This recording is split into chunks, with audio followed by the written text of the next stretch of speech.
get your breath off. Uh, But it looks real, right? It does, it does. I'm gonna have to get one.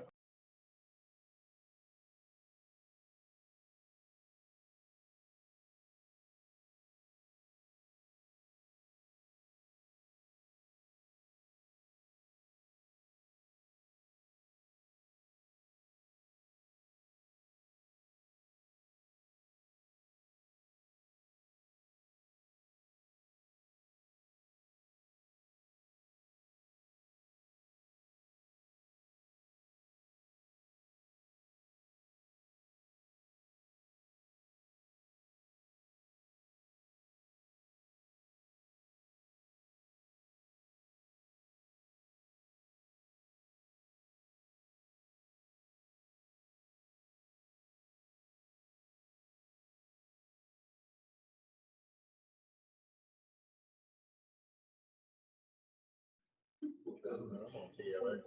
I can never get one.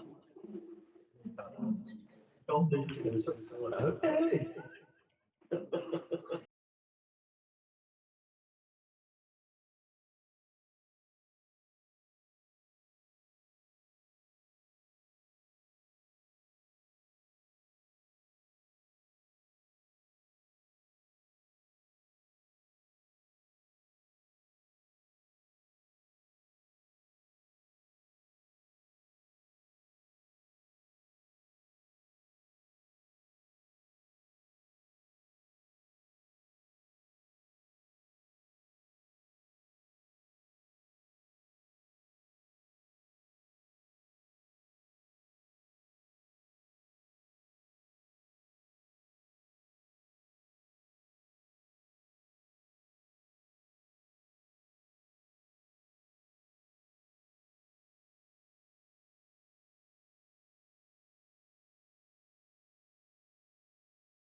Metro was the first thing I interacted with the town with for the budget. Yeah, I wanted to get it to the, well, to the back of trail eventually, but it's that section. So it take a little while, but Getting there. getting there. Maybe another 8 years. Well, that's the hardest part because of the wetness of it all back there. You all set? Now call the October 2025 work session to order, October 21st, 2025. Just for the record, Councilwoman Killingsworth will be here later on. So before we get started, please stand and join. Pledge Allegiance to the flag of the United States of America and to the republic for which it stands, one nation, under God, indivisible, with liberty and justice. Thank you. Good afternoon, Mayor, Council. Today's work session is brought to you by Parks, Recreation, Cultural Resources, and our great team, Craig Setzer and Angela Ranke. So I'll turn it over to them. I'm glad to be here. Let's go. It's exciting to talk about. Let's go. Good afternoon, Mayor Gilbert and members of the council. We appreciate your time this afternoon to provide an update on some of our current projects. And we're going to request direction on a couple of items at the very end. This seems to really be effective as we look at other projects in the past, but getting some input and feedback from you guys earlier on in the process so that we're able to ensure that our projects are effectively and efficiently achieve your strategic goals. And then I just need to be clear.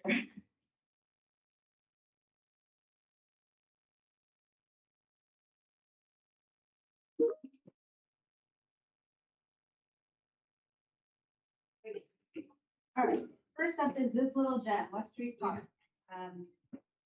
The upper image is a conceptual plan that was created by our consultant, developed from resident requests during a public engagement event at the park earlier this year. The plan includes a shelter with restroom, lighted basketball court with a yet to be determined type of art mural, play equipment for all ages, a swing park, providing accessible swings, youth swings, adult swings, all kinds of swings, which is something that was requested. And active and passive play space, utilizing the existing slope and preserving as many of those beautiful interior areas as possible. We presented this at a pre-application to the technical review committee a couple weeks ago and found out that we got some feedback that's gonna require us to do a little redesign of some of the areas. One being that the proposed sewer that we anticipated being able to serve the site is likely not going to be there anytime soon. And so the restroom would require a pump station, grinder pump or something that would go uphill versus following gravity sewer. The other piece is due to new regulation, the state, this park would require a stormwater control measure, so some type of pond or other water containment area. And that sort of modifies what we're doing because there's currently a piped creek through the middle of the low point of the site. And it had not been recommended that we open that pipe and expose the creek, but the design might need to include some kind of water feature. And so we're going to have to look at that a little bit differently. They have since sort of started to work on some of that, addressing those design comments. And so you see the lower black and white image is kind of them tweaking some things to fit and to maybe be able to address those comments before we submit site plans. And the intent is we should give that sometime in late November. And in November, and then we'll go through the and then permitting. The goal is on this project, we still think we can hit our target budget even with these changes. It just might mean that we're looking at a few sort of different features because we were expecting sewer network building and pump. So we're going to have to look at whether or not that maybe means one less swing or a little less open play lawn. I don't know if this is hard to hear.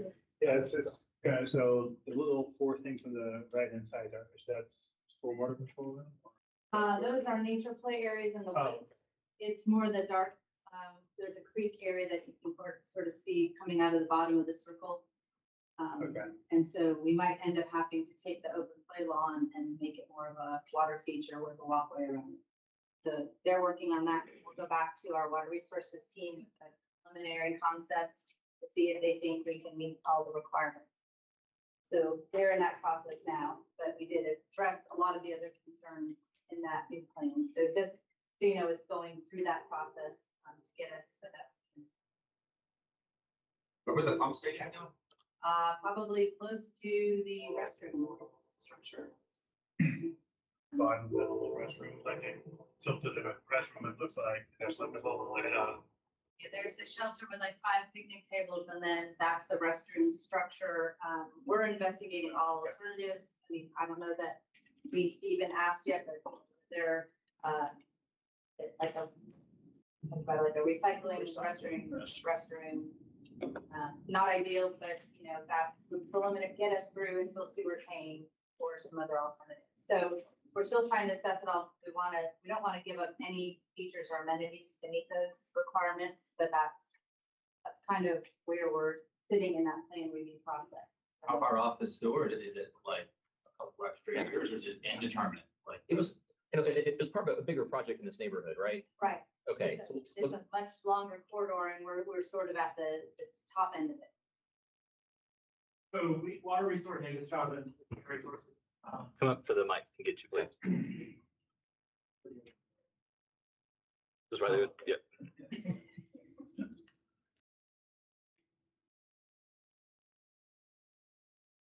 So water resources had a funded project for James, what we call it, not James Street Sewer. The West Street Sewer project, it goes through and affects several homes in the neighborhood to the west of this parcel. And our real estate team attempted to get easements successful in some areas. Further action to select those or to receive those easements. And so our team has kind of been on hold with that, working with parks. We've done some cost benefit analysis to determine what is most cost effective for this park specifically. The entire project was originally planned to serve this parcel, but also provide benefit. Yeah. Septic systems and that. So, based on the schedule of the park, we had worked with parks to get some preliminary figures. A pump station, and when I say pump station, it's nothing like what we typically talk about at pump stations. It would be very similar to the granite pump that is at the Lake Pine restrooms. You can't see it, it's close to the ground. It's probably 4 to 5 feet in diameter. Actually pretty common in the park. We also have one at our Apex Community Park. Well. So our parks are it's common in our park system. Apex, and we're not in those parks on. That was most cost effective on the schedule soon with this project. So was the problem that the people who need the easement from were not the same ones who was going to benefit with the sewer, with the septics? Basically, their value of what they thought their easement was worth versus the value of what it was raised, we think the value's worth. Was incredibly far off. But if it helps them with their septic, then that's a good thing. Yes, I would agree. Okay. You would agree, but. Yeah. they didn't. Okay. So how long does that delay this project if we have to use the pump station? From a water resources perspective, I don't know that it adds any time. So probably more beneficial of schedule of the park versus us building. That would be my thought as well, but I just want to get some concrete. It's won't elongate the timeline, just change how we have to design the park. Right. And we're working through that design right now. There's nothing from a water resources perspective that says that to Jonathan's point, the pump station is not a pump station. It's more of like an individual grinder pump to serve that particular park. Just like you have individual businesses might have a little private grinder station. You have those in various parts of town. We also have them, like I said, on a couple of other parks. And it's actually the cheaper way to serve the park. But the maintenance, you have to maintain that thing. There is maintenance, but it's relatively low. Okay. if you've been out to the tennis courts at Avac Community Park, it's the caged area right beside the restroom facility over at Community Park. And then the small restroom at Lake Pond, there's one that sits right beside it. Thank you for the restrooms. And I Very important. Question on the timeline of the park itself, like what does that look like? So, we are going through, we'll submit through the exempt site plan, which is not like the full site plan approval process. It's on its own schedule. So just getting those plans approved through PRC and then full CDs drawn so we can bid it and construct. So, you know, in a sense, we'll probably, we'd be looking at bidding it for sure in 12 months. Thank you. Next up, two greenway projects that are funded for steps this year are the Haddon Hall feasibility study. This is underway. This was a resident requested prioritized project in the capital projects this year. We have Weatherall Engineering, who've done some other studies for us in the past. They're accepting the connection of extending Haddon Hall's freeway from Blackburn Road, which is on the left-hand side of the screen, down to the Peakway. We have a creek that runs through there. We also have established sewer line, 50 neighborhood. So there are a lot of constraints. We've been working with our water resources staff, sewer and stormwater regarding impacts of riparian buffers. And so this feasibility study isn't necessarily of the where should it go, but what's the cost implication of making this connection? No practical alternatives would need to be made by DEQ for this. And we're looking at the fact that we probably have to cross the creek several times just to get it to make end-to-end connections. So the study is somewhat of an evaluation of the true feasibility and the cost of what we would be able to construct and get. So at least we'd have that information and then we'd go full design. The second project. On this one real quick, I was kind of surprised when I saw this on the map that it wasn't built as part of the neighborhood. So why? Do you know that history? I don't know. When I started in 2015, there was some discussion that they didn't think we had the easement through here, but we actually do. Yeah. And so I had always sort of heard that we don't have easements, so it'd be harder to get the easements, but the easements are there, it's sort of that green alignment. And so we continue to get resident requests to make that connection closer to downtown. And it's in this neighborhood, but it is pretty tight. There's quite a few pinch points where if we had to do boardwalk, which we would likely have to do, then we would be on top of the sewer, which we can't do. And so Okay. there would need to be exceptions to our offset and some other things.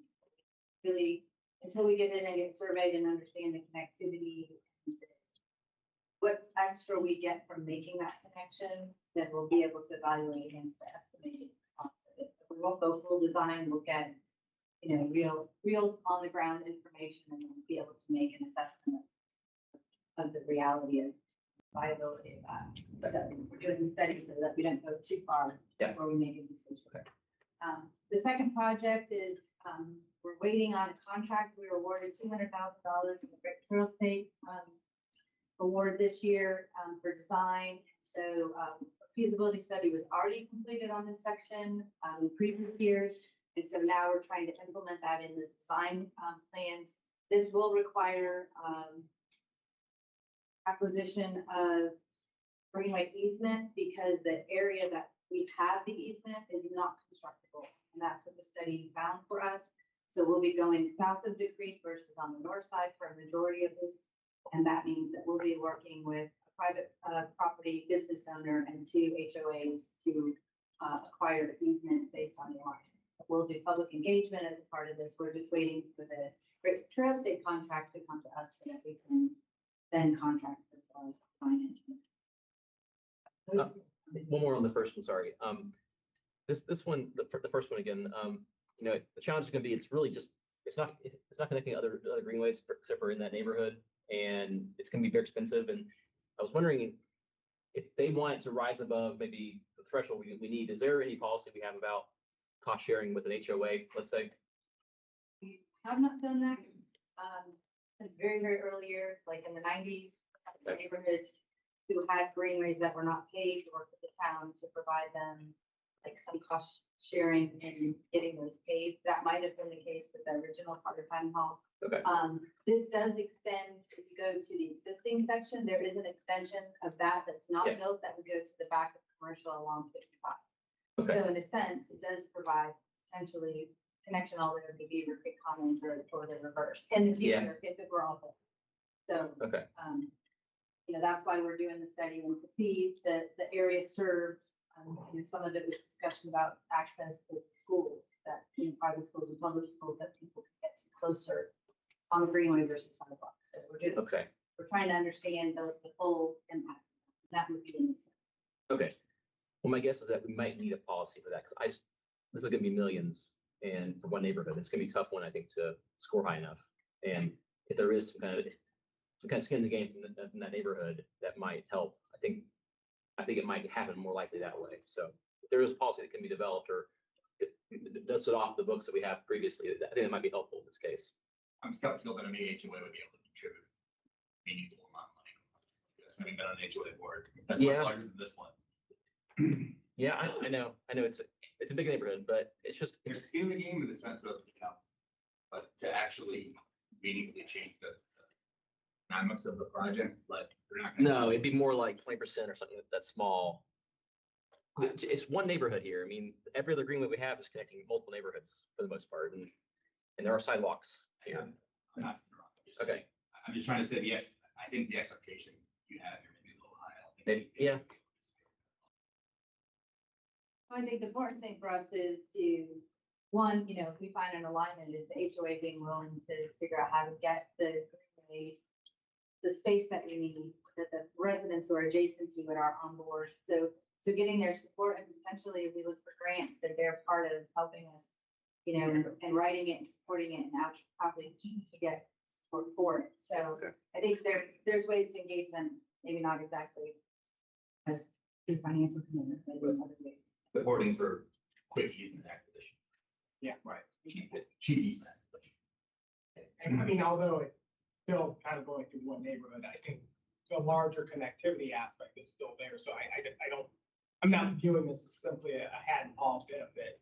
I'm looking at this as we're still able to get further extensions on either side to basically make connections from downtown to points west. So Yeah. I get the concept of, you know, hey, they're gonna have maybe primary benefit, maybe they should put more money into it. But I think if we walk down that pathway, we start to, one, discourage other neighborhoods who just don't have the resources even contributing 5-10%. But I think we may lose sight of the larger connectivity aspect that we're trying to further. I know. I think it's gonna score low because of cost. No, I think, yeah, I agree. I think it's scoring in the CIP is gonna be challenging. It's gonna be challenging, but that could be adjusted if, you know, get an HOA that's much more willing to assist us on the moving sides.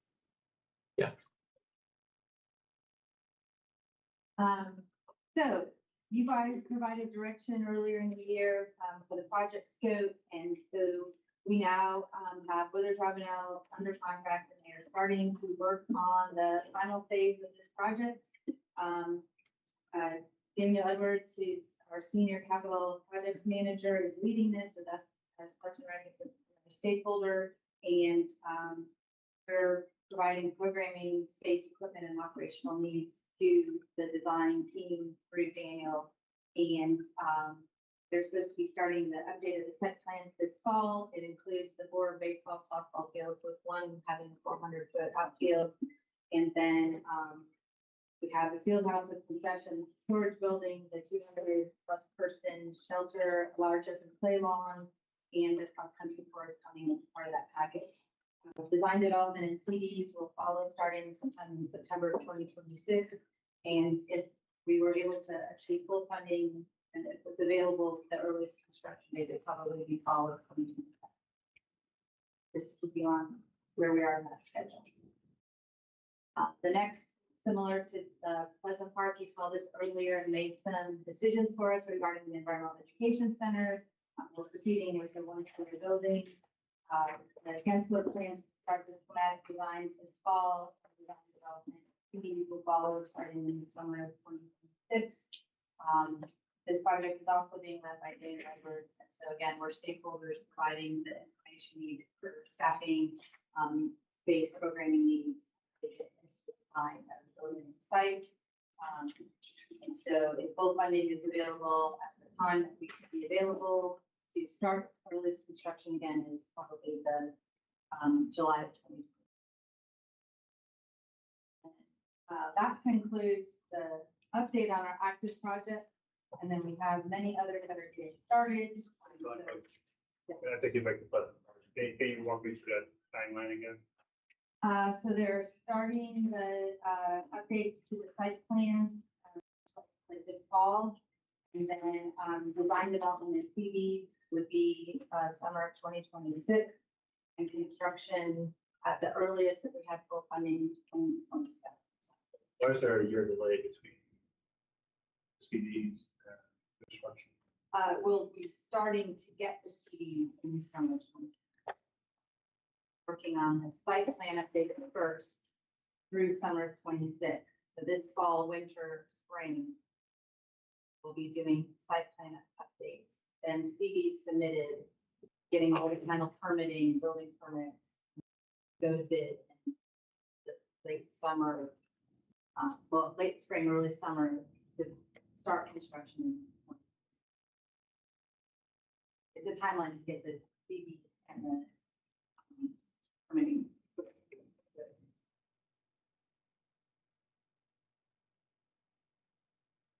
Before I start on this, other projects that are getting underway, Beaver Creek Greenway design from Kelly Road to Highway 55, where the widening improvements would allow us to potentially tunnel under that when 55 widening happens.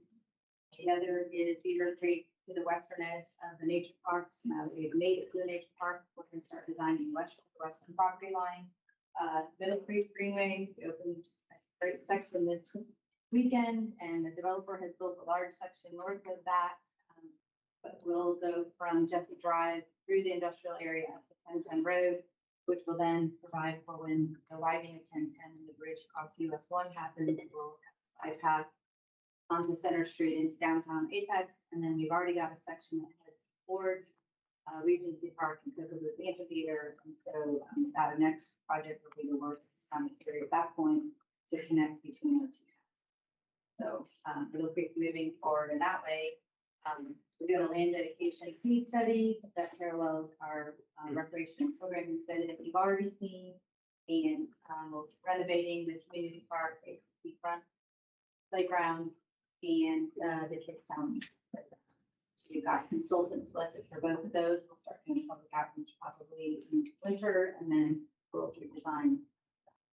Does the county provide funding, does the county provide funding for like the Cary Apex connection that you're describing in the past or going forward? We don't have anything from them right now. We were able to get Cary when they just did their update like a year ago to put that connection that we wanted onto their plan. So it's now part of their master planning. Long range, the Great Trail State shows that connection, as well as the Swift Creek Greenway, which is what we're tying into. That greenway goes basically from Bond Park all the way out to meet the nature reserve. So it crosses through the community park, would be part of Swift Creek. Cary has plans to cross 64 and US 1 with pedestrian bridges to reach Regency Park and Cocoa Loop. So we would tie into that network, and we would actually at some point have a loop from our downtown through, all of that. Yeah. And then south to Hollywood. Really nice. And we think that's a good it's part of the regional plan, which is usually where we're able to get either state funding for design, like we have with Middle Creek. Okay.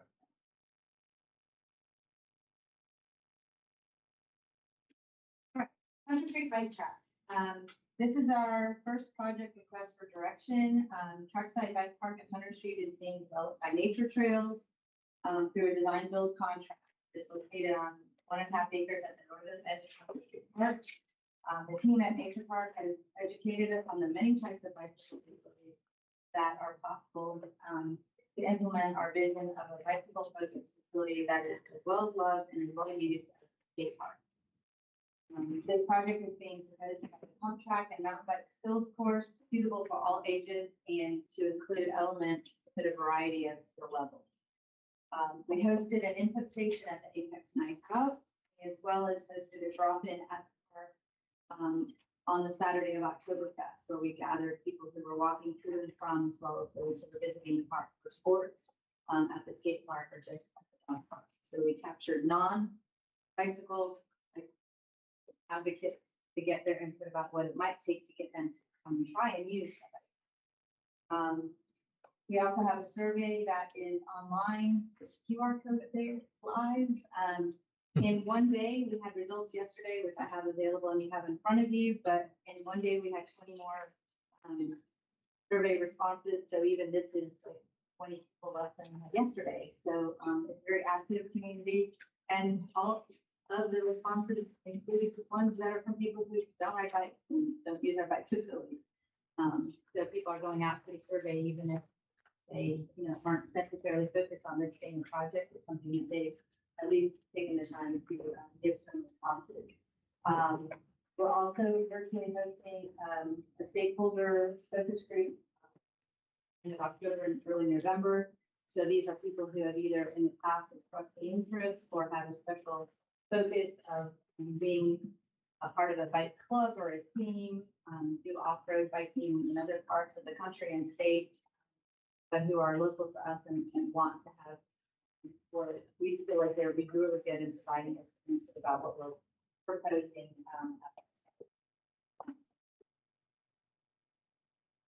The second part of that is the public engagement efforts solve and are trending towards the most popular and most desired features being a pump track and jump park. These are two exciting types of bike facilities that can be used for all ages and all ability levels. The pump track, just so that I can make sure everyone knows what we're talking about, is a continuous loop featuring berms, raised angle turns, rollers, and various obstacles that can be ridden on a bike without the need for pedaling. We had the chance to see a 3-year-old and a 5-year-old. The 3-year-old was on a strider, was on the intermediate level course at one of the sites we visited. And the 5-year-old, it's a video, but we have a video drone shot of him riding the advanced course.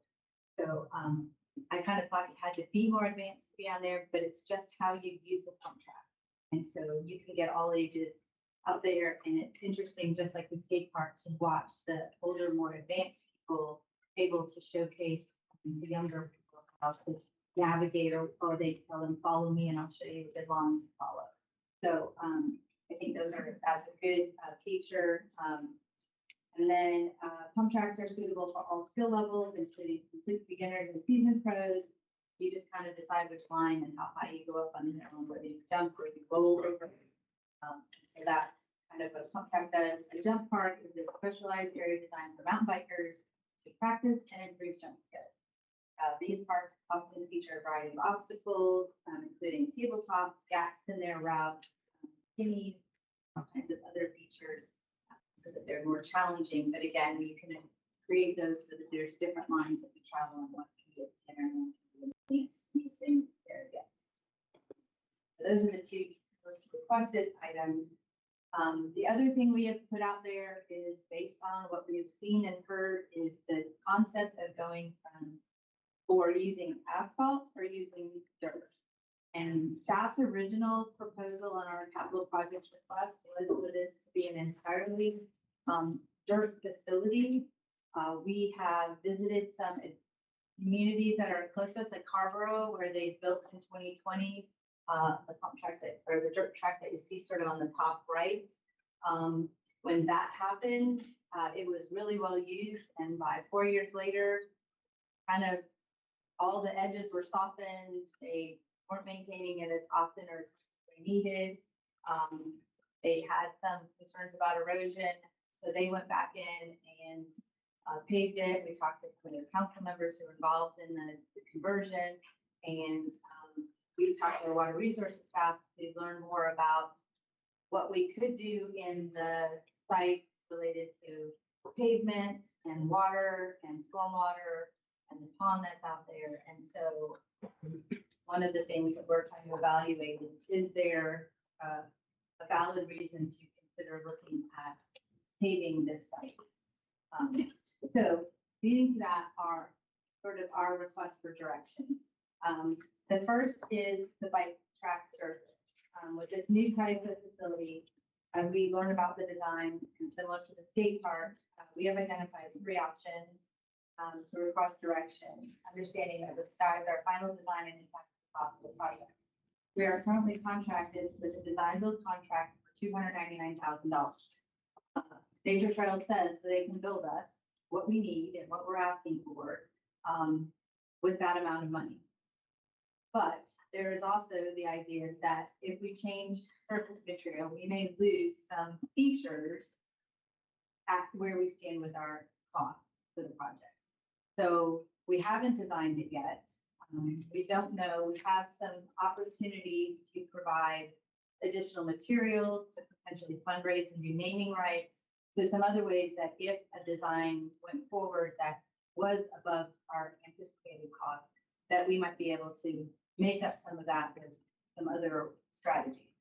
Of course, we don't know the final cost until we create the final design, but they can be directed to stay with dirt. They could be directed to consider an alternative where it could be dirt or paved, or a design that's paved that has less features to stay in price, or one that needs as many targeted jumps, tracks, opportunities as possible. So our first sort of request is, do we proceed with a dirt track? That's it. That's what we offered. That's what we requested. Do we look at design alternatives to come back with something that's close to where we are, but potentially have a paved section or a combination of paved and unpaved? And so that's kind of where we are with the request. The second piece, separate from surfacing, is as we have been involved with being at Country Creek Park and talking to people, we get a lot of complaints about this street or the skate park area not being well lit. It has standard traffic or parking lot light, not like sports lighting.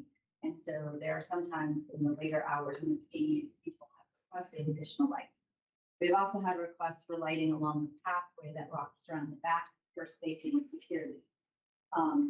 If we went through a full design of lighting, expanding to have maybe sports type lighting on this facility, also providing lighting along the loop. We've also then considered that we do a lot of special events that tie to this park and providing electrical for special event venues. So it's sort of adding a whole electrical plan with lighting and pedestals to this park as a part of this project, or potentially doing that is something that we consider. So our request for direction is the first part.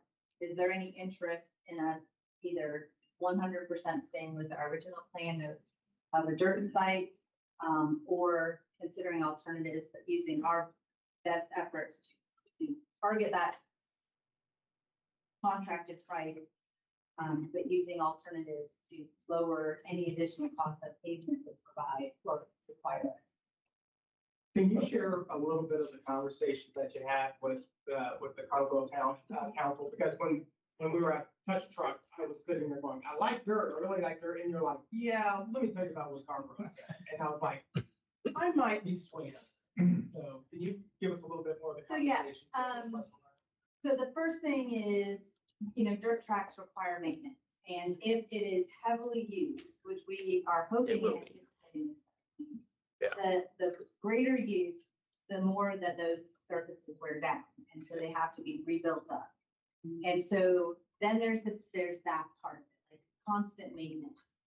You can have partners who help you maintain. You can have staff that's trained to do maintenance. You can have maintenance days where the people who come out and use the park come out and help maintain it. So there are ways to address maintenance. The other piece of it is what we hear is, especially for the younger users, with dirt surface, there's not as much grip. So there's a lot of times when, as they try to advance their skills, they tend to like spill out or fall because the tires are not as gripped on a loose surface. And so you offer the opportunity to younger and less experienced riders to advance their skills in asphalt track over a dirt track, which seems kind of, most of us thought, oh, dirt track is safe.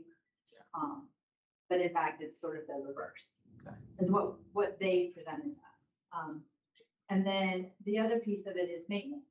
You know, if it is as heavily used, just similar to the way we went to turf fields or we created the skate park, it's as well loved and used as our other sites, then shutdown time and time to move staff to do that kind of maintenance or to schedule events and have enough people show up means that we might not be able to have a facility that is able to be used as much as people want to. And what Carrboro found was over the years, as they were not able to maintain it to that level, the use, fell off. And so a lot of the areas that were dirt became just kind of weedy, grassy, and then they were mowing it, and then like it wasn't very well used. You go out there now, we were out there on a weekday, there was adults, kids, they did a weekend, you almost, have to wait in line.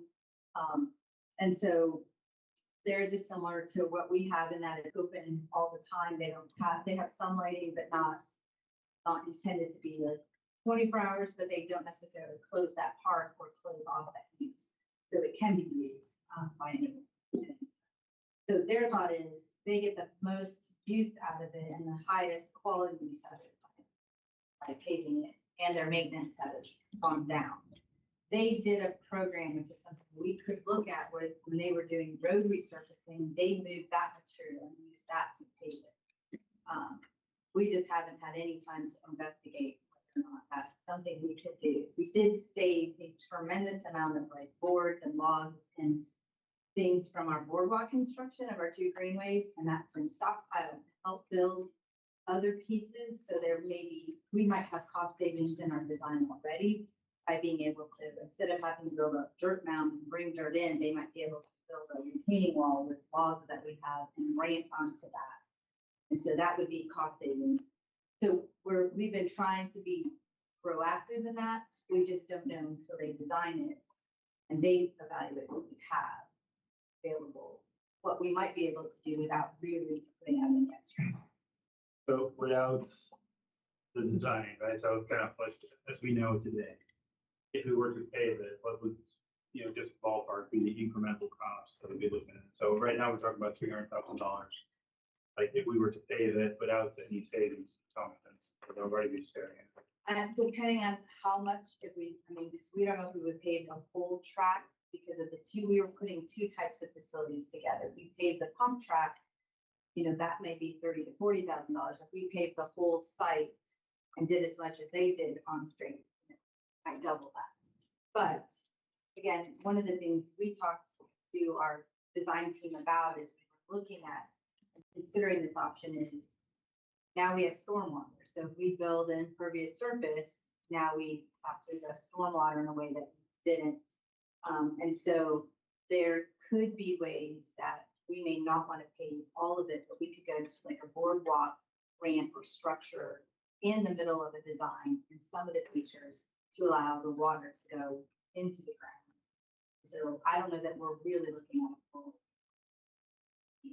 structure versus being, so we would still consider that sort of like underground churches, not the riding surface. And we have some material like those. I think your argument about the annual maintenance is pretty persuasive.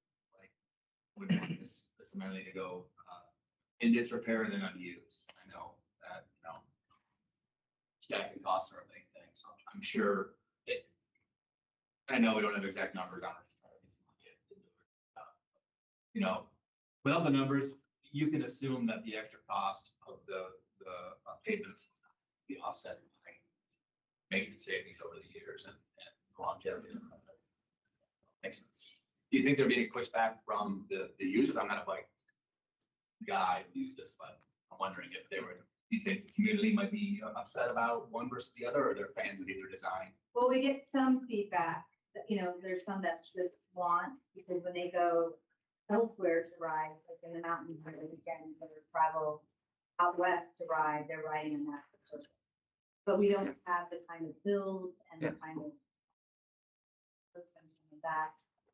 We're kind of seeing maybe in the public response, and what you have here, we had 20 responses since yesterday when they provided us with. So we're getting survey responses as we go. And I think from our focus groups where we're talking to specialty groups that are, definitely like teams that ride competitively and stuff, we might learn a little bit more about if there's a real strong request for one or the other. But I think we have other sites that, So we do have, if you look at the survey data, it's on page 4 at the top right, and they're kind of 50-50. and we added 20 since then, and I don't remember if it's weighed out the other way. And on the board is, maybe 5 different between the 2 choices on it. 2 different types. We've kind of seen that be pretty close. So it wasn't enough to really strongly for us weigh it one way or the other. But again, we're trying to evaluate, do we expand the user group from, the younger kids who are not filling out the survey? Or the riders. Can we go ahead, if there's more discussion, can we go ahead and just, vote on that? Well, I do want to add in, so after having the conversation at Touch a Truck, I did reach out to the folks over at Carver. I was surprised. I was like, hey, bike tracks seem kind of dirt. That just kind of seemed my impression.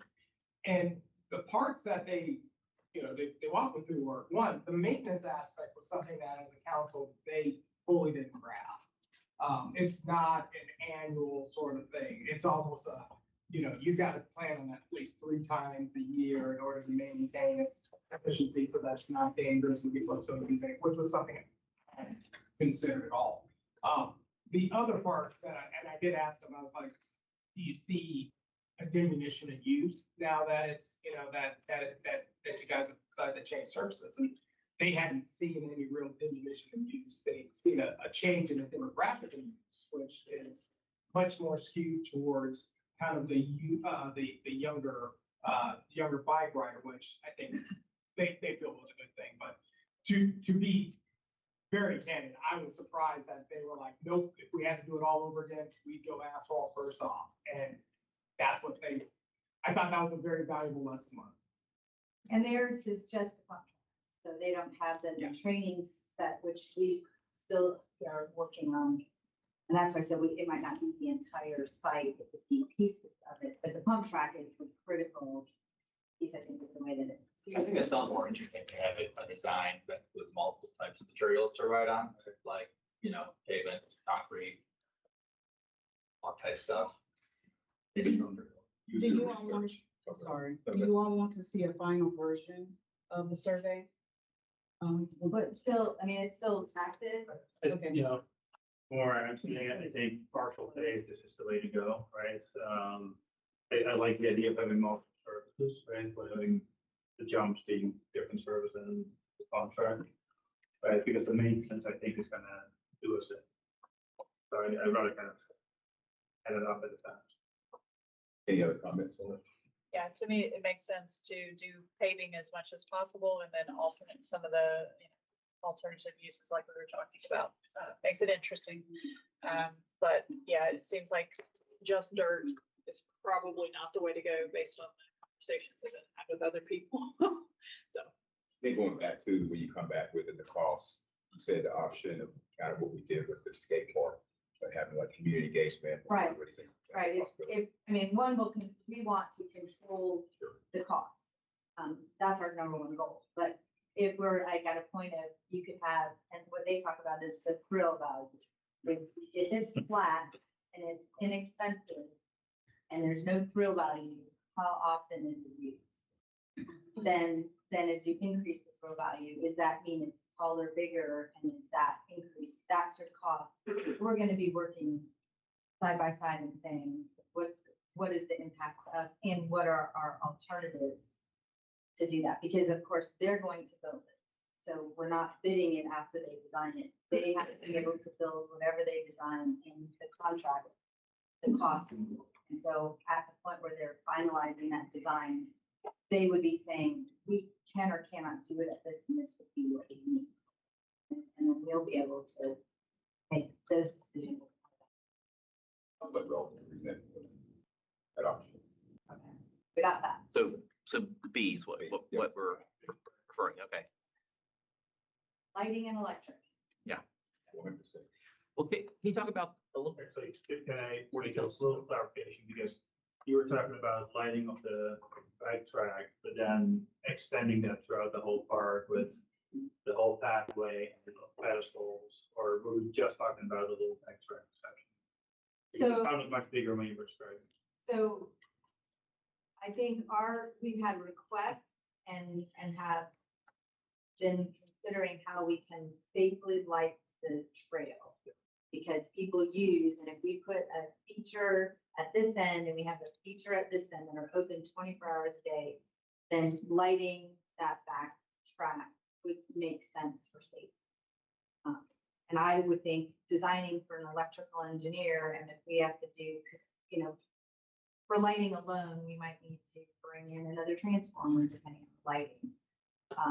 But we also have to meet our lighting rules. And so, but that area is mostly up against the railroad track. So, And I'll add, even before the bike park was kind of determined that we were gonna do something like that, we were receiving concerns about how dark it was around the track. So it would be a good opportunity in this, to actually go ahead and address those concerns and correct. The only thing I would caution on is there are townhomes right there as well, so just making directional light? directional light and maybe timing on the lights to make sure that they're off at reasonable hours, because, yeah, I don't live there, but I live pretty close to there, so I'm sure.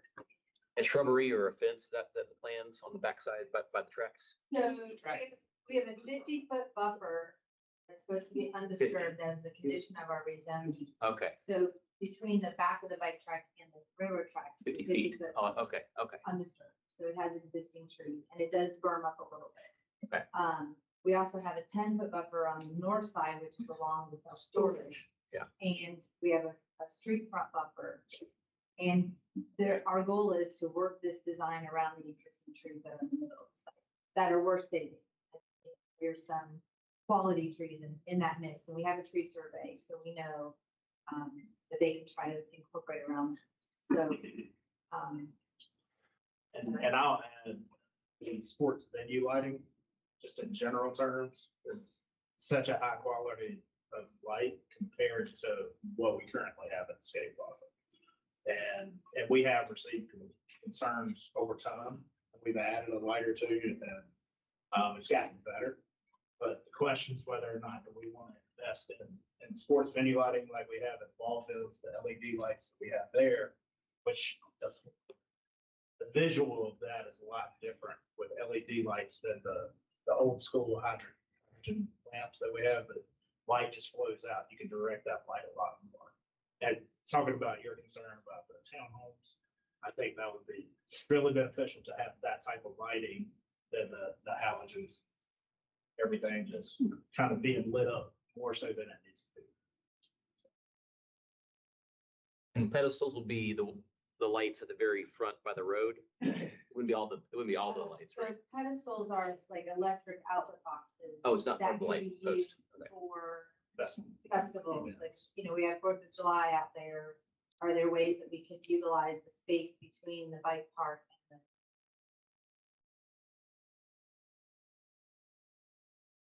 the other festivals that are out in this campus and along in Hunter Street? Do we set ourselves up to having electric pedestals that can be utilized for? It'd be pedestals like ours. Yeah, okay. I mean, it all sounds great. This sounds like a lot. Like, are you proposing this to be part of the Hunter Street Bike project or a separate CIP project? next year? Well, they're supposed to provide light and a lighting plan. Just for that site, we're doing For the that track too. site. So the extent of maybe upping the grade of the lights to sports venue lighting versus track, like parking lot lights. So that the light is concentrated and more focused. And then while they're doing the electrical planning for the walkway light. Walkway and potentially skate park, just kind of including all of it. I think that would be the goal. I would say that the trail, I've received complaints all the way back to 21 of people, residents saying they don't use the trail at night because they're concerned with their safety. So I think now is the time and we have the opportunity to go ahead and knock it out. And I'd like to see kind of a cost estimate. I'm not disagreeing that it's needed. I just don't want to balloon this project to the point that it's becoming unfeasible, right? And or delay it significantly because we're now adding scope to the project. So even if that's it's included in the design, but maybe a phase 2 on the build, right? I just kind of like to get some numbers. And we think we'll be good with the house along North Salem, the lighting we added along these areas. I think we have to run the lighting plan, but if the lights are inside that 50-foot buffer, they're. It'll be directional pointing, And directional pointing that way. and then the path lighting should be smaller and lower. Right. And you could use small. That could be bollards. Yeah, yeah. Smaller lighting. Should be okay. And look, they'll see the light, right? Everybody sees the light when it's on, but it won't be something that's kind of spilling over into their home. You'll just see it. Yeah. Have you gotten complaints about the baseball lighting at night? I haven't heard it. Turns off at night though. But that turns off Right. Well, do you mean right games at night where they're on? Oh, until yeah. 10 or 10. So, I mean, yeah, sorry, to be clear, you're saying the skate lights would be on? Skate lights are currently on and the bike park lights would be on because we don't, 24/7. right now, we're not planning to close that off. Turn it on. And that's part of the big draw for the skate plaza too. I mean, a lot of people go to that at night after dark hours too. So I feel like if we haven't gotten to this point, I would recommend keeping that park, the bike park open, just like we do the skate plaza. Otherwise, you have the police responding all the time because there's no way of securing it, right? So not a lot of people go. Right, the only way to secure it would be to fence it in, which then keeps people away from using it. And we've heard that quite a bit, so. I think some outreach to the HOA of that neighborhood, and I'm not gonna like it, I'm pretty sure, but if they, is it? Salem Oaks. It's a different one, yeah. Salem Oaks. But outreach in the beginning of the process probably go some way into easing some of the. And they did present Yeah. comments during the rezoning we did to change that property to CB a few years ago. Yeah. Lighting was one of the things that we commented. We didn't, I mean, there was no commitment to no lighting. We just said we would meet the standards of the town and no over, bleeds over on across the property line, and we could do things with, you can do things with the sports lighting of shielding it differently than we can. That light goes well like this, and these lights can be targeted. I think some outreach at the beginning of this would be helpful to them. I mean, all of it sounds like things we need to do. So I think it makes sense, and whether we end up phasing it, like you're talking about, at least putting it in the plan to be ready to do at some point, I think is a smart move. An agreement? Good. Thank you. Last item for today. Gonna get you guys out of here. North Beaver Creek Greenway. So this is another one requesting direction. This is in the Charleston Village neighborhood. And earlier this summer in June, recreation staff were notified and posted signage requesting the removal of some homemade bike tracks in the open space adjacent to the greenway. The youth who had built them great in responding and removed things. These aren't the exact ones, but similar to these that they had used, looked like things that they found on the ground and built up, make their own track.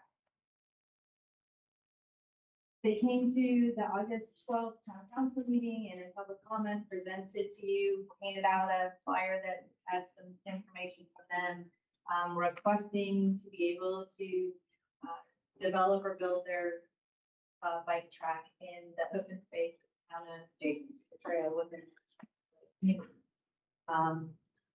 As this is not a town initiated project that we had presented, we wanted to follow up and, ensure that we understood what the request was that they were making and met with proponents that were working with the youth to learn more about what they had envisioned, to understand the scope of what they were trying to accomplish, and to share with them what we could quickly assemble as far as the available land resources, rules and regulations, processes that would be required to allow them to proceed if possible with their concept of a bike track in this space.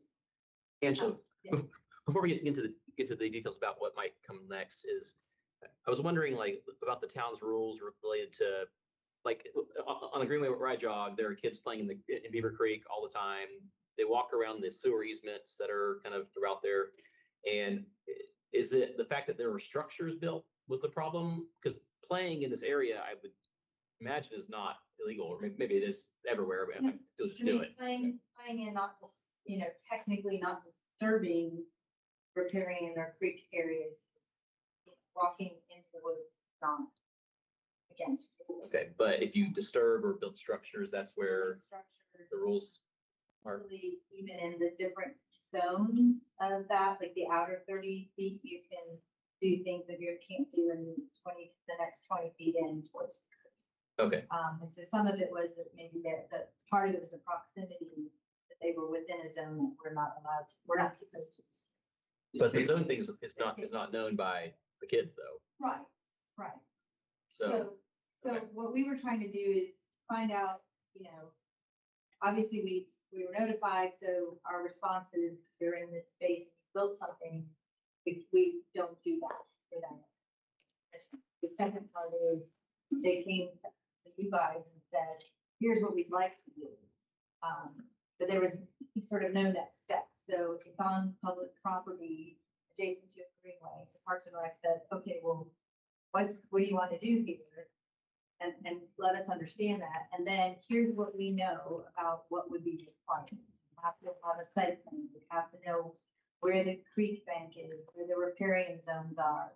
We talked to Water Resources about where they could potentially do and what could they do in that space, so that we could share that information to see what could possibly, based on what they were proposing, be done or be allowed to be done.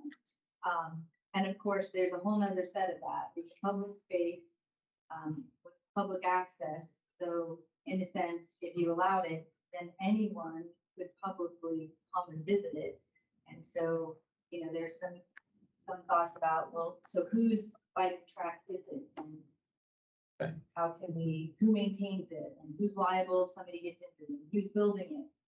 Who's planning it? So we reached out to identify what their goals were and to see if it was something that we could understand and be able to provide guidance on.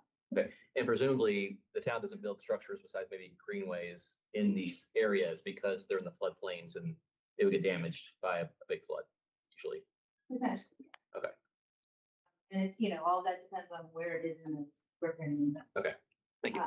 Okay, so after we met with the youth and representatives, we came back and determined that we should gather more information. So we sent an invitation to the community and requested a public meeting on the site so that we could have planning, Parks and Recreation, Water Resources, have people there to answer questions of residents by, information about hearing concerns and sharing processes and rules. And we did that, and we had 45 people who signed up. We had some people that showed up that didn't want to sign up to say that they had been there, but we had 45 people who showed up for this event. We are aware of this weekend, there appears to be that not everybody that we thought was notified shared the information or received the email. And so while we were attempting to engage everyone, we know, and we responded to numerous emails yesterday to provide clarification of why we're speaking to this topic today and what our goal was of this, and to share that there's a project that's being requested and in some ways asking the town to be a partner because it's on our property. So what we're trying to do is share what we know, share what we've done, and ultimately we tell you what we've learned, and then give you things to provide some direction on that. So we held the October 2nd meeting, we had people attend, we had general feedback, we have positive, negatives, and like general comments. And just to give you high level of those, we have,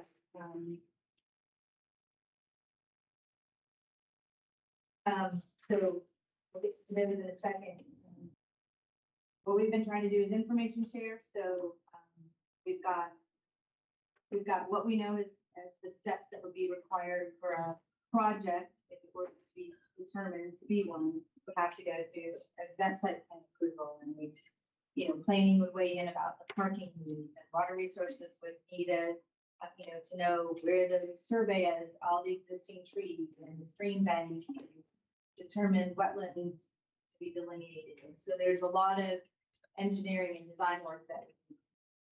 And so we wanted all that information to go in both directions, so everyone. We held this public engagement event on October 2nd, and we generated this map based on what information we know today. So we have a center line, blue line mapped creek. This was done in the 1990s, early 2000s, so it has not been reestablished like with a current survey like you see in new projects. So we just use that center line. It's a 100-foot buffer, so you have the blue center line zone, and then you have the outer 20 and 30. And so basically, if you look at this map, the area between what's magenta and purple on the outside, which is the outer 30 of the 100, is the area is sort of in green on this side where they were proposing, and we identified as being the potential area that a project could be built in certain conditions. So it meets water resources requirements of being in the outer zone. There are limits to what could be there, 4 foot wide, no tree removal, natural surface. So that's sort of the area that we just shared as being initial high level, no survey, no on the ground information. The greenway you can see runs through the middle of that. We don't know when they survey what would be mapped exactly. It might get bigger, it could get smaller. And so we're just sharing the mapping that we know today. We shared all that information. We have a lot of people out there, let them add comments. We've collected those comments and put them into categories. And just to give you the results of that. Positives resolved around general excitement for the bike track, places for kids to get outside and stay active, like that it was within their community. We had those who said, how can I stay involved, or how can I help design this? Some of the negatives were centered around general traffic conflicts between riders and vehicles, parking along the streets from people who would be coming, impacts to trail users, depending on how the system was created, that someone might get finished with the track and jump onto the trail and wouldn't be paying attention to somebody who's walking with some dog or stroller. Visitors from outside of the neighborhood, safety, and the environmental impact, noise levels. Who would be responsible for maintenance and liability? Other general comments were questions about operating hours, rules, use of the site, who could use it, noise ordinances, who would enforce all of the rules, and how do you ensure accessibility for all users, depending on, are you building a track that meets ADA requirements, and what about adaptive bikes and some of that stuff. So we have a lot more detail on those responses, but what we wanted to do is share with you what we've gotten from the event. We know that you've got an email. We know we responded to numerous requests for information and gave feedback to that. And so we're at this high level of understanding what's being requested and how it impacts this, town-owned property. And because we had a group who came to us with, or came to you with the request, we wanted them to have an opportunity to just speak to you a little bit about where they are now in this process. So we have a few guests to come up and share with you a little bit of just what they're hoping to achieve out of this before we provide you with our request for direction. You want to hear it? Speak loudly. Hello, Mayor, Council. My name is Hunter. I'm gonna talk a little bit about myself and a little bit what we want to do, and then I'll have you all ask some questions. So I do a lot of mountain biking. I'm second in the state in my age group, and it's really good because I like to train a lot. So having the jumps with my friends makes it a lot of fun. Be good to watch us and stuff. And really, it's just helped our skills and stuff. And all my friends love it, and it really helps us grow our skill. And then we like, it was kind of small, but then we kind of thought a bigger picture of use all the space, and we could have a really cool trail that goes through, and then some cool features, and for all age categories. I mean, we went from 5-year-olds to 40-year-olds, and it was really awesome to see. And it hurt my heart that it left us, but I think really cool to get back, and it was really cool to see everyone out there and off video games, and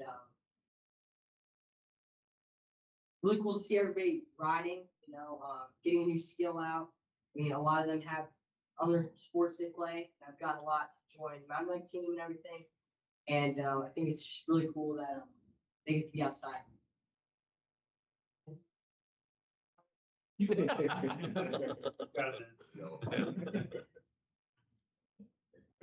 you, guys. Appreciate you coming up here.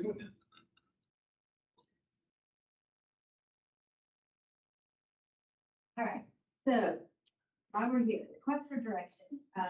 We're looking direction based on a request from these youth residents to develop a bike track on town lane. We developed the following options based on current workload funding and allocation and protection of funds. So here's 4. This is kind of how we narrowed it into groups opportunities. Not pursue or allow a project at this location.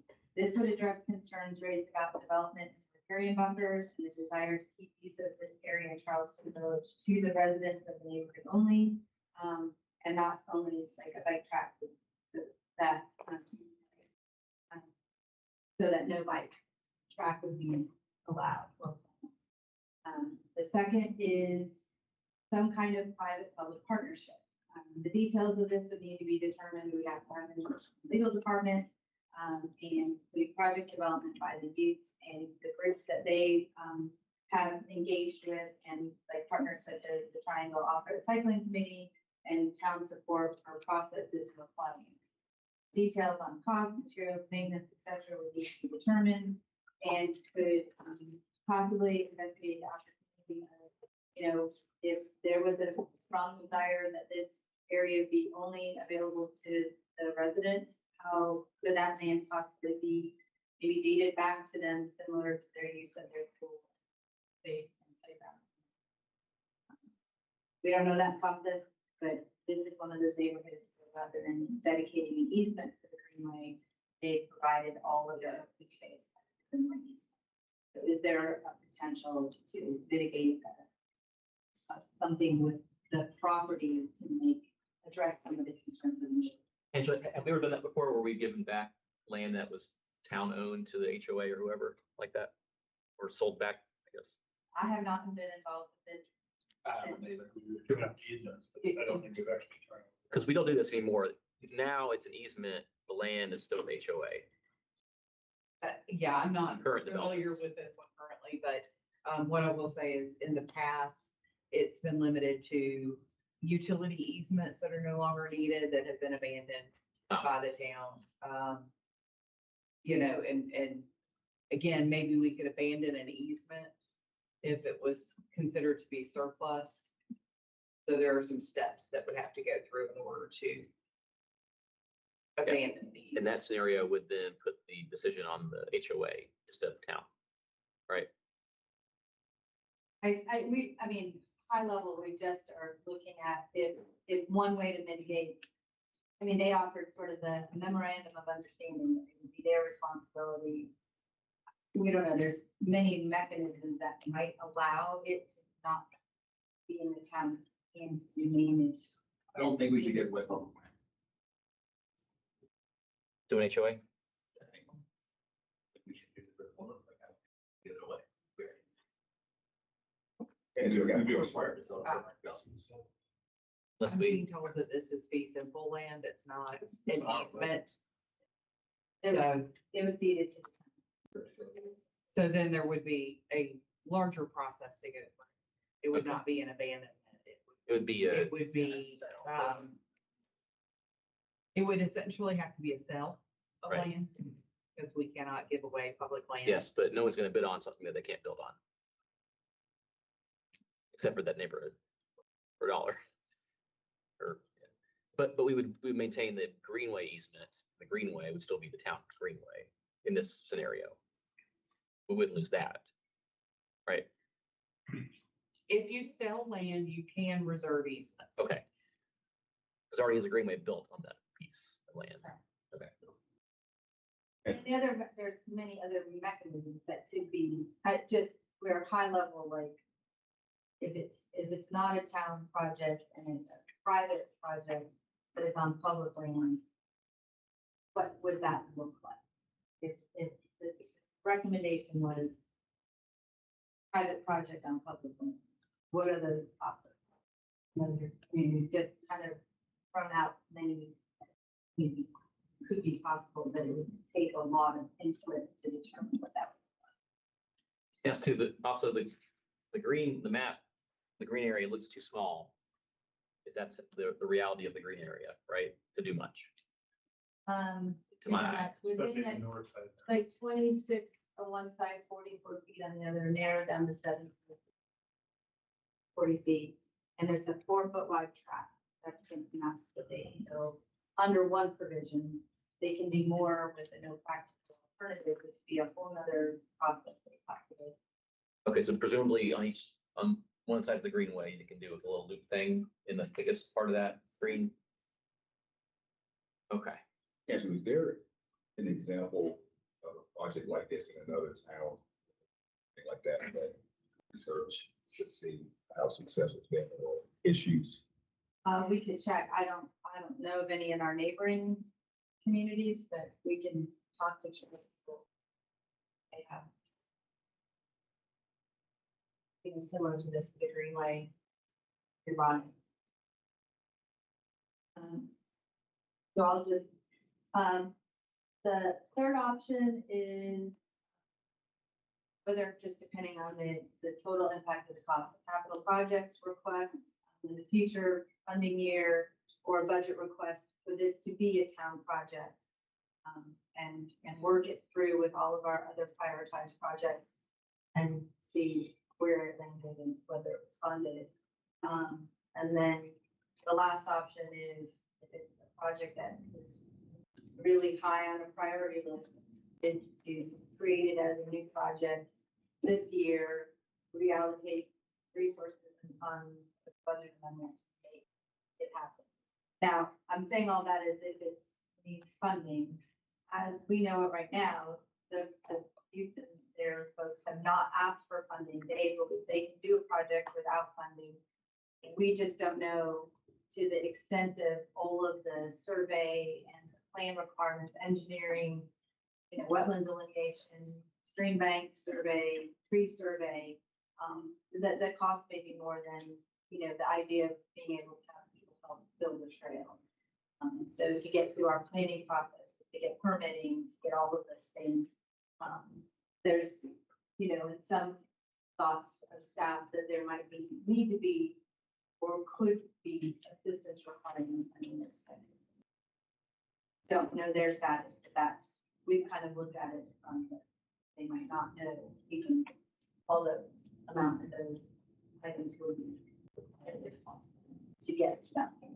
So Angela, as you presented today, we still haven't had actually design on this yet. So we still have to, we still got some pieces And, okay, all right, so, And to start, until you have survey, Yeah. those dimensions that we're showing are, based on old maps and survey, like we've seen at Beaver Creek, the creek's like 50 feet.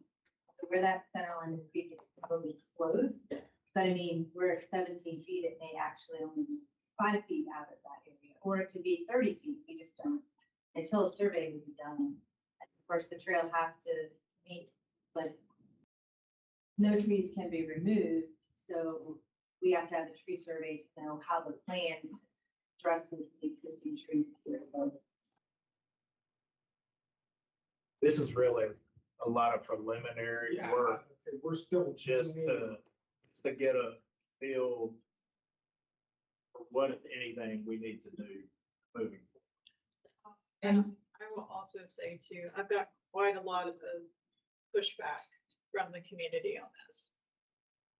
So a lot of people saying, please do not allow this. And the more we know about what this is going to entail, the more we can bring the neighborhood together to talk through all of the issues and the concerns that they may have.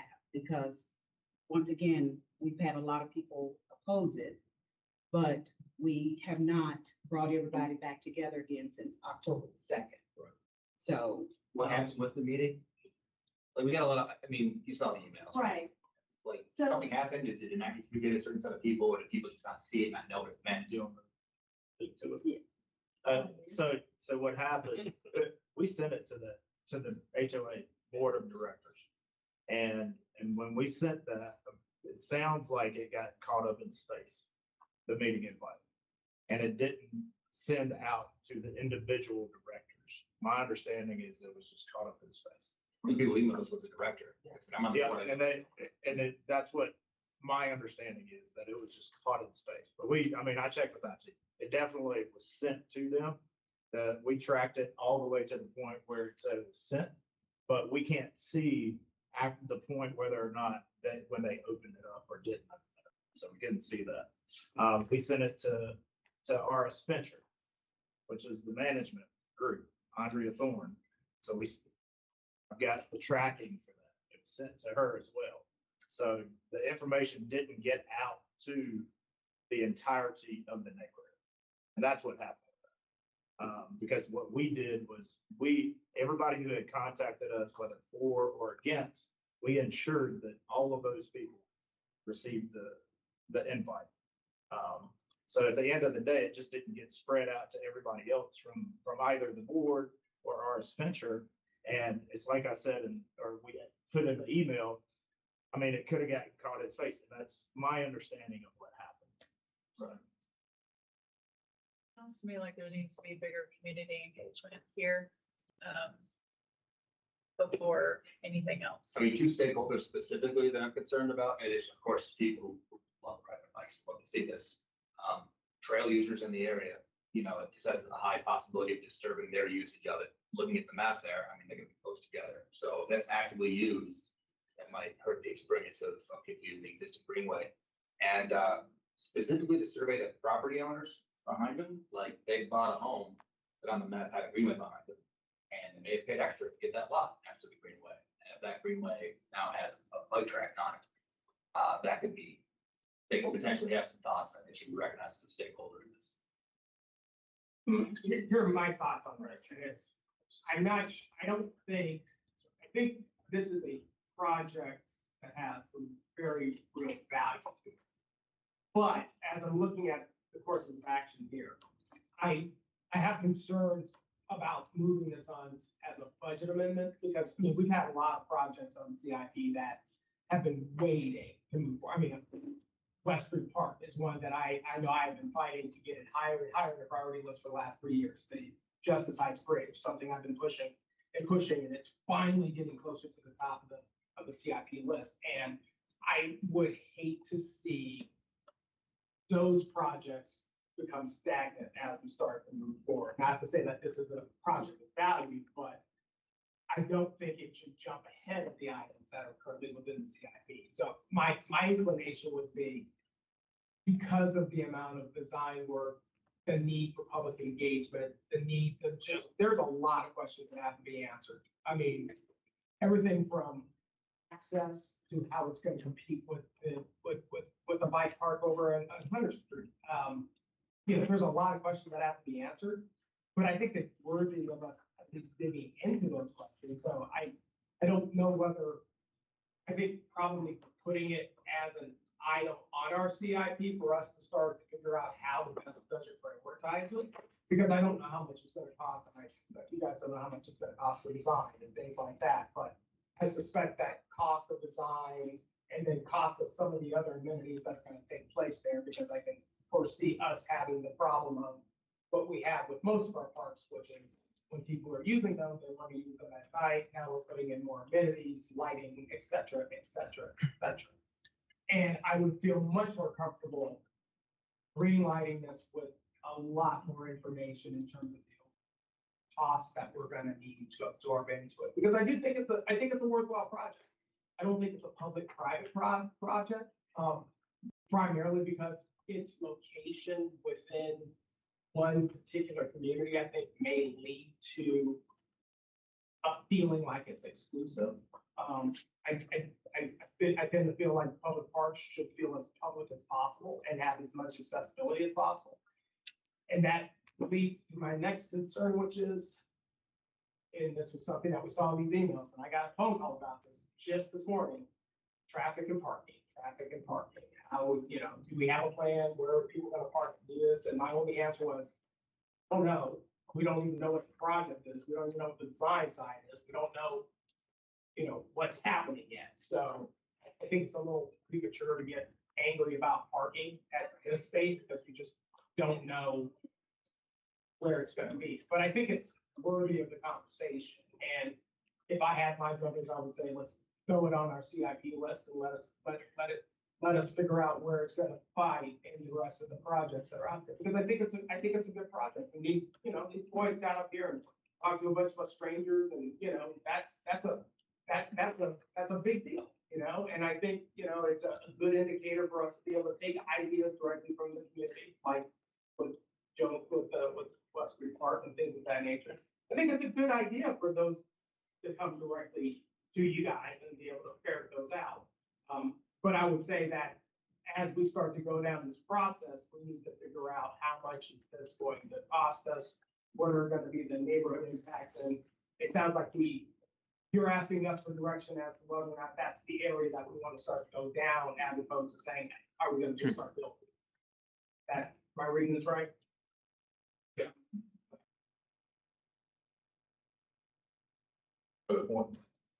I'll chime in and say, I don't think any town funds should be spent on this project the way it looks right now. I don't think we would do this kind of by itself without the encouragement of the kids. If we can surplus this land and let the HOA decide if they want to support this while the greenway's, still being used, I think that's a better idea. I know it's public land.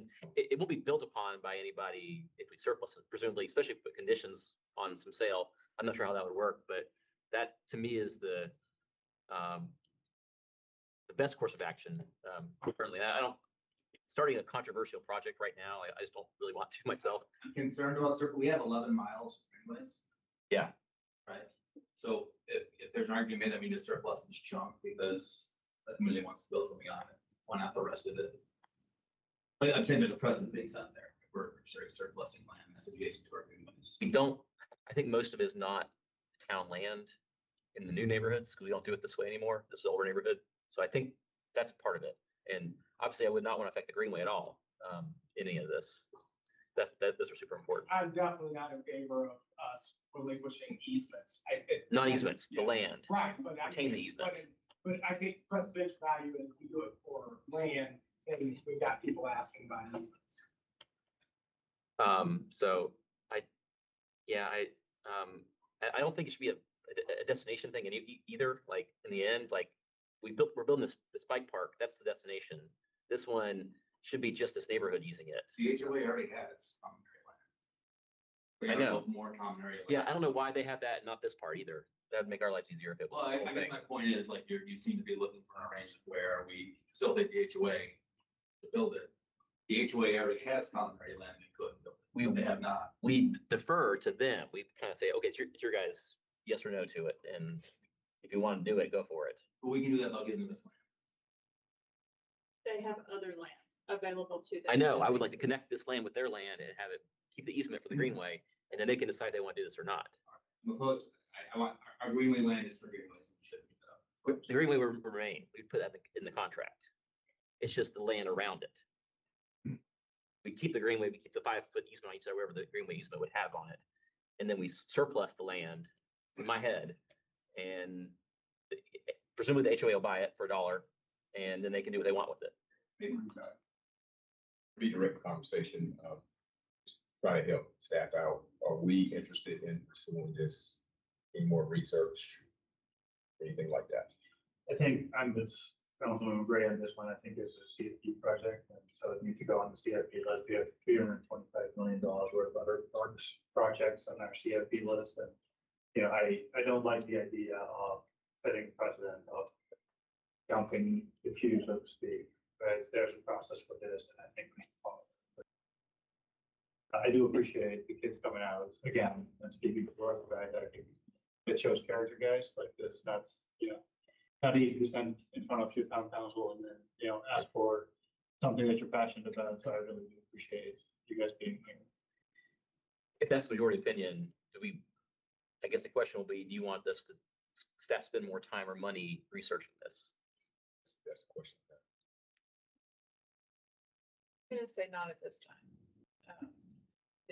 The feedback that I'm getting is, you know, that people were not included in this conversation in the first place, and there was a lot of upset. And I think there's gonna be a huge amount of pushback from the community if the community is engaged as a whole.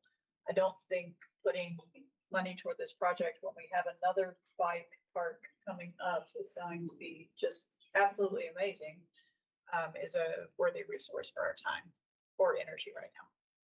I do want to add to that. I understand where you're going with it.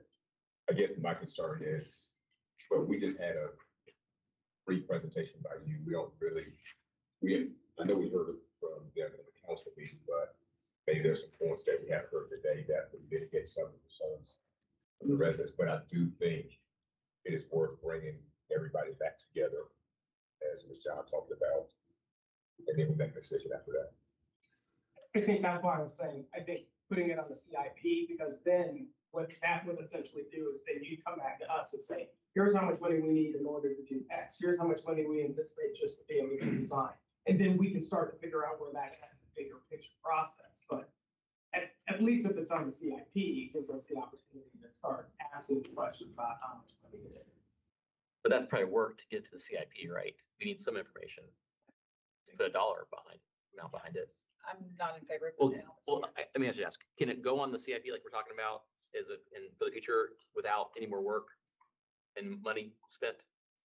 If we're taking it on as a full town project, we would probably do what we've been starting to do with you all, is giving you an estimate for like the design costs up front as the first year, so that we have time to figure out what they're going to cost.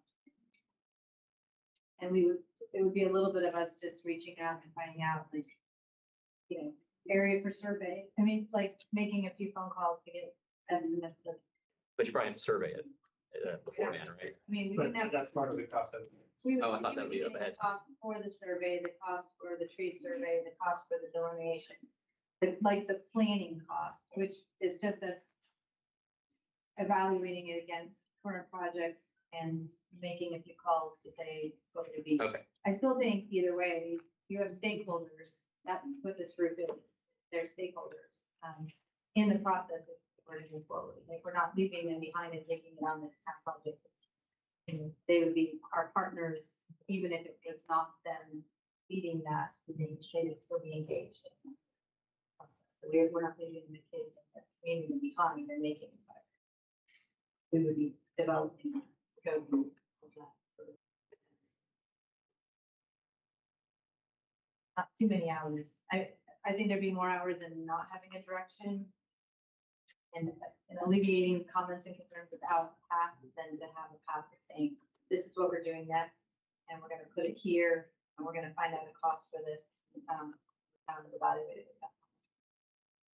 it. If council gives, instruction to further explore before even making a decision, there has to be some kind of community engagement to hear from both sides and to try to get everybody together to have some kind of consensus of what this may look like.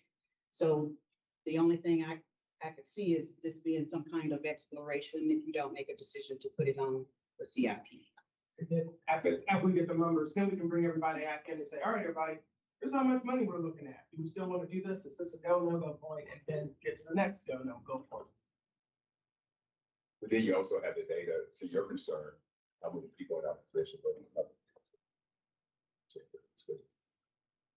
Yeah, the only thing that I would be supportive of right now would be engaging in with the community to see where we're at. So, because like I said, I've had a lot of pushback from the community saying, don't do this project. This is not something we want in our community. And they had some pretty good reasons laid out.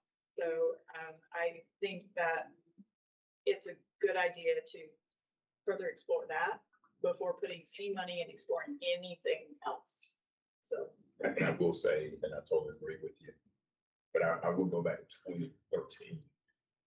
And then you sit right over there on Hunter Street, the amount of people in this community that was in opposition to the skate park compared to today. So I do agree, let's just do more research. So what's the outcome of the research? Like, is there a decision at that point whether we come to make a CFP project, or is the research to build this up as a CFP project for further prioritization later? Sounds like there's back here sending in the slides, more information. Okay. Yes. So the, Direct. yeah. Engagement. And then bring this back. That's unanimous. Yes. That's it. That's it. Great job. Thank you so much. Appreciate it. All right. Any other questions? Sure.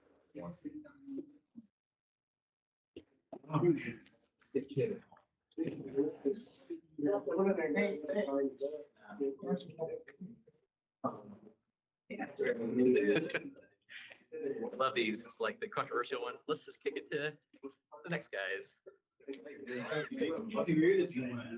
This one? I mean, the people who live, people whose backyard that is are gonna be furious. But, yeah, people are always curious about behind them. No, but yeah, that's not even like. Thanks for coming out. You know.